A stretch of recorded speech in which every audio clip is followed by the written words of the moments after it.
Walmart is the most powerful retailer in human history. They operate over 10,500 stores across 19 countries. Their annual revenue hit $648 billion in 2024. They have crushed competitors on every continent they've entered, every continent except one. In China, the company that perfected American retail dominance didn't just struggle, it got humiliated. And the company that beat them didn't do it by copying Walmart's playbook.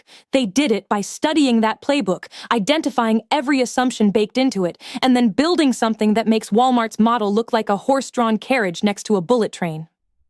If you think this is just another story about a Western company failing to localize, you're missing the real picture entirely. This is about something much deeper, and by the end of this, you'll understand three systems that explain not just why Walmart lost China, but why China's grocery revolution is now quietly reshaping how the entire world thinks about retail. So let me ask you something. Why would a company that successfully operates in countries as different as Mexico, South Africa, India, and Japan completely fail to crack the Chinese market? Most analysts will tell you it's a culture problem. They'll say Walmart didn't understand Chinese consumers. That's the lazy answer. And here's what that lazy answer gets wrong. Walmart did try to adapt. They hired local executives. They sourced local products. They restructured store layouts. They did almost everything the consulting playbook tells you to do, and they still lost. By 2024, Walmart had closed over 60% of its peak store count in China. 60%. That's not a strategic retreat. That's a defeat. The real explanation requires understanding three systems that most business commentators refuse to talk about because they challenge some deeply held assumptions about how retail is supposed to work. I call this the grocery power triangle, and it's built on three forces. First, the infrastructure paradox, how the very thing that made Walmart unbeatable in America became its biggest liability in China. Second, the data ecosystem trap, how Alibaba built a model that doesn't just sell groceries, but generates intelligence at a scale Walmart's system was never designed to match. And third, the consumer identity shift, why Chinese shoppers didn't just prefer a different store, they fundamentally redefined what grocery shopping means, and that redefinition is now spreading globally. Let's start with the first force, the infrastructure paradox. And this is where I need you to forget everything you think you know about Walmart's competitive advantage. In America, Walmart's superpower was always its supply chain. Sam Walton built a logistics empire that could move products from manufacturers to shelves cheaper than anyone else on the planet. By the late 1990s, Walmart operated the largest private satellite communication system in the world. Their distribution centers were masterpieces of efficiency. Every store was a node in a network designed for one thing: getting products from point A to point B at the lowest possible cost per unit. Here's the problem. That entire system was engineered for a country with wide highways, suburban sprawl, and consumers who drive cars to big box stores and load up once a week. When I was researching retail logistics in Guangzhou 2 years ago, a supply chain manager at a mid-tier Chinese grocery company told me something that stuck with me. He said, Americans shop like they're preparing for a storm. Chinese people shop like they're preparing dinner. That distinction sounds simple. It's actually everything.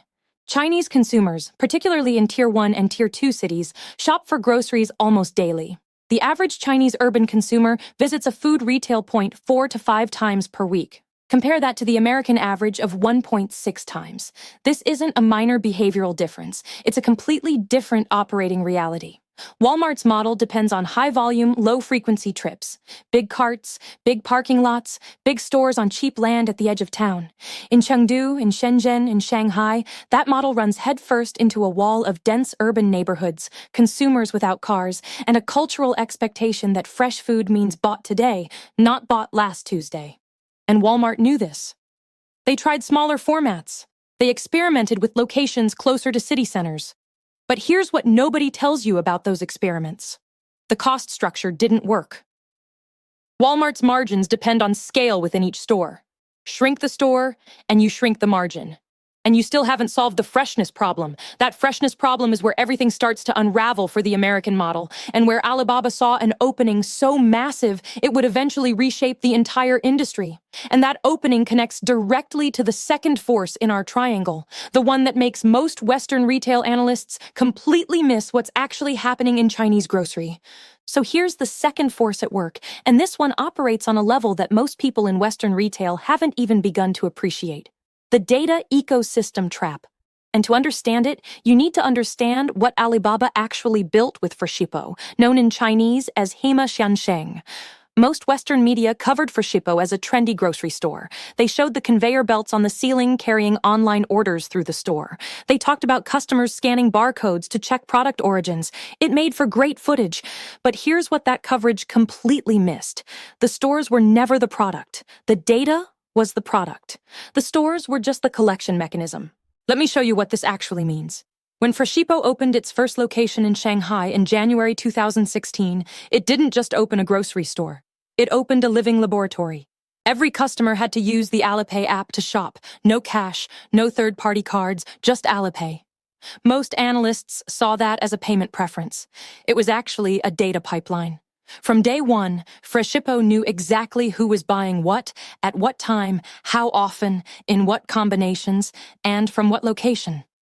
Within 18 months, they had built behavioral profiles on over 1.8 million unique shoppers across their first 26 stores. Now here's where this gets fascinating. And if you're finding this valuable, hit that like button, because we're about to get into the part that should genuinely surprise you. Walmart has data. Of course they do. They've been collecting point-of-sale data since the 1980s, but Walmart's data lives in silos. Their in-store data doesn't natively connect to their online data. Their online data doesn't connect to a broader lifestyle ecosystem. Their supply chain data talks to their inventory systems, but not to individual consumer behavior patterns in real time. Alibaba's data does all of that simultaneously, because Freshippo doesn't exist in isolation. It exists inside the Alibaba ecosystem, which includes Taobao, Tmall, Alipay, LA.me for food delivery, a map for navigation, Youku for entertainment, and dozens of other platforms touching nearly 1 billion monthly active users. When a Freshippo customer buys high-end imported salmon on a Tuesday evening, Alibaba doesn't just see a grocery transaction. They see that this customer also ordered Japanese whiskey on Tmall last week, booked a restaurant through Koubei on Friday, and searched for vacation packages to Hokkaido on Fliggy. The grocery purchase becomes one data point in a three-dimensional consumer portrait. A senior data scientist who worked on Alibaba's new retail initiative told me off the record that by 2019, their predictive models could forecast what a specific customer would buy for dinner with 78% accuracy 3 days in advance. 3 days. Think about what that means for supply chain management. Think about what that means for waste reduction. Think about what that means for fresh food, which is the one category where grocery margins are highest and losses are most devastating. This is the part that should terrify traditional retailers. Walmart in China was trying to solve grocery with a logistics mindset. How do we move products faster and cheaper? Alibaba was solving grocery with an intelligence mindset. How do we know what people want before they walk through the door?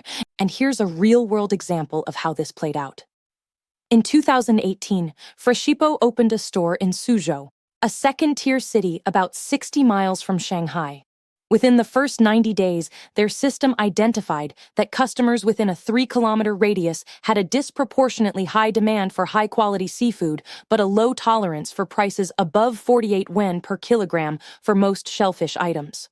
A traditional retailer would need months of sales data and manual analysis to figure that out. Freshippo's system flagged it in 11 days and automatically adjusted sourcing, pricing, and promotional strategy for that specific location. They weren't running a store, they were running an algorithm that happened to have a physical address. Meanwhile, Walmart was still trying to figure out why their hypermarket in the same city couldn't move imported fruit fast enough before it spoiled on the shelf. The fruit was fine. The intelligence gap was the problem. But here's what makes people uncomfortable about this story. It's not just that Alibaba had better technology. Lots of companies have good technology. It's that Alibaba understood something about Chinese consumers that connects to the third force in our grocery power triangle. And this force isn't about data or logistics. It's about identity. It's about what food means in Chinese culture and why that meaning has shifted so dramatically in the last decade that it created a consumer revolution no Western company was prepared for. Most people think Chinese consumers simply wanted fresher groceries. But here's what's really happening. Something much more profound changed in how an entire generation relates to what they eat, where they buy it, and what that purchase says about who they are. And that change is the key that unlocks everything. The third force in our grocery power triangle is what I call the consumer identity shift. And if you want to understand why Walmart never stood a chance in China's grocery war, just look at what happened between 2015 and 2022 among Chinese consumers aged 22 to 38. Here's a number that matters. In 2015, 31% of urban Chinese consumers said they primarily chose groceries based on price.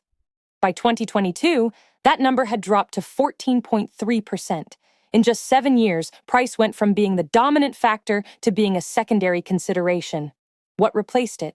A combination of freshness verification, origin transparency, and what Chinese marketing researchers call pinji shenghuo, which roughly translates to quality living. But that translation doesn't capture what's really going on. Let me show you what this actually means on the ground. When I visited a Freshippo store in Hangzhou, I watched a woman in her early 30s scan a barcode on a package of black tiger prawns. Her phone instantly showed her the prawns origin farm in Vietnam, the harvest date, the water temperature at harvest, the cold chain transit timeline, and the exact number of hours since those prawns left the ocean. She spent 11 seconds looking at that information. Then she put them in her basket. That 11-second interaction would have been unthinkable for her parents' generation. Her mother would have gone to a wet market, squeezed the prawn, looked at its eyes, and haggled over price. Same product category, completely different relationship. This is the consumer identity shift. A massive generation of Chinese consumers stopped seeing grocery shopping as a chore to be optimized for cost and started seeing it as an expression of personal standards. Buying high-quality, traceable food became a status marker, not in the flashy luxury goods sense, but in a deeper aspirational sense. It said something about who you were. You were modern. You were informed. You were someone who demanded transparency. Here's the uncomfortable truth that Western retail executives don't want to hear. Walmart's entire brand identity in China worked against them in this shift. Walmart means low prices. That's the brand promise everywhere in the world. In America, that's a superpower. In China, by 2018, it had become a liability. When Chinese millennials thought about Walmart, they thought about their parents shopping there. They thought about bulk buying. They thought about aisles stacked with generic products under fluorescent lighting. That's not pinji shenghuo. That's the opposite. Freshippo understood this at a molecular level. Their stores weren't just retail spaces. They were designed to feel like an experience. Open kitchens where you could pick live seafood and have it cooked on site. Warm lighting. Curated product selections that felt edited rather than overwhelming. The average Freshippo store carries around 6,000 SKUs. The average Walmart hypermarket in China carried over 23,000. Most people think more choice is better, but here's what's really happening. Freshippo's curation was the point. It told the consumer, we already filtered out the things that aren't good enough. You can trust everything here. And the numbers prove this worked. By 2022, Freshippo's average transaction value was 87 yuan compared to Walmart China's average of 62 yuan. But more importantly, Freshippo's repeat purchase rate within 30 days was 73% versus Walmart China's 41%. Those aren't marginal differences. That's a fundamentally different consumer relationship. Now, here's where this connects to something even bigger, and I need you to stay with me because what comes next changes the entire frame of this story. This consumer identity shift isn't unique to China. It's happening globally, and Alibaba knows it. In 2023, McKinsey published a global consumer sentiment report showing that 57% of consumers aged 25 to 40 in 12 major economies said they would pay a premium of up to 15% for groceries with verified supply chain transparency. 15% premium. In the grocery industry, where net margins typically run between 1 and 3%, a consumer willingness to pay 15% more for transparency isn't just a trend, it's a tectonic shift. And Alibaba has spent 8 years and billions of dollars building the exact infrastructure to serve that shift. The data ecosystem, the supply chain traceability, the consumer experience design, everything they built in China is a prototype. The question nobody is asking loudly enough is what happens when that prototype goes global. And the answer to that question is the most important part of this entire story. So let me pull this together, because when you see all three forces operating simultaneously, you realize this story isn't about one American company failing in one market. It's about an entire retail philosophy being rendered obsolete and a new one being built in real time. The infrastructure paradox showed us that Walmart's greatest strength, its logistics empire designed for low-frequency, high-volume shopping, became a structural weakness in a market where consumers shop daily, live in dense urban centers, and define freshness as hours, not days. The data ecosystem trap revealed that Alibaba didn't just build a better grocery store. They built a grocery intelligence system embedded inside a lifestyle platform touching nearly 1 billion users, creating predictive capabilities that traditional retailers cannot replicate without rebuilding their entire technological architecture from the ground up. And the consumer identity shift demonstrated that a generation of Chinese shoppers redefined grocery buying from a price-driven chore into a values-driven expression of personal standards, a shift that Freshippo was designed to serve and that Walmart's brand was fundamentally misaligned with. Here's what nobody tells you about what happened next. Walmart didn't just lose China, they studied why they lost and still couldn't fix it. In 2022, Walmart invested heavily in upgrading its remaining Sam's Club locations in China, pivoting toward a premium membership model. That strategy has shown some traction. But here's the critical detail. Sam's Club in China succeeds precisely to the degree that it stops behaving like Walmart: premium curation, experiential shopping, membership exclusivity. They essentially admitted the old model was dead by building something that contradicts their own founding philosophy. Meanwhile, Alibaba has been quietly exporting the Freshippo playbook, not by opening stores in America or Europe. That would be too obvious and too politically complicated. Instead, they've been licensing technology frameworks, consulting on supply chain traceability systems, and partnering with regional grocery players in Southeast Asia, the Middle East, and parts of Southern Europe. A logistics executive I spoke with in Dubai last year told me that 3 major Gulf region grocery chains were actively implementing modified versions of Freshippo's demand prediction algorithms, not Alibaba branded, not publicly announced, just quietly integrated into existing operations. This is the part that should genuinely make Western retail leaders lose sleep. The export isn't the store. The export is the system. And systems, once proven, scale invisibly. So what happens next? I see 3 scenarios unfolding over the next 5 to 7 years. Scenario 1. The adaptation race. Western grocery giants like Kroger, Tesco, and Carrefour accelerate their own data ecosystem investments, attempting to build integrated consumer intelligence platforms. Some will succeed partially, but most will be limited by legacy infrastructure and privacy regulations that restrict the kind of data integration Alibaba achieves natively. The gap narrows but doesn't close. Scenario 2. The silent partnership era. More global retailers quietly adopt Chinese-developed retail technology without public acknowledgement. Alibaba, JD, and Pinduoduo become the invisible operating systems behind grocery experiences that consumers in London, São Paulo, and Chicago interact with daily without ever knowing the technology's origin. This is already beginning. Most people just haven't noticed yet. Scenario 3. The consumer ultimatum.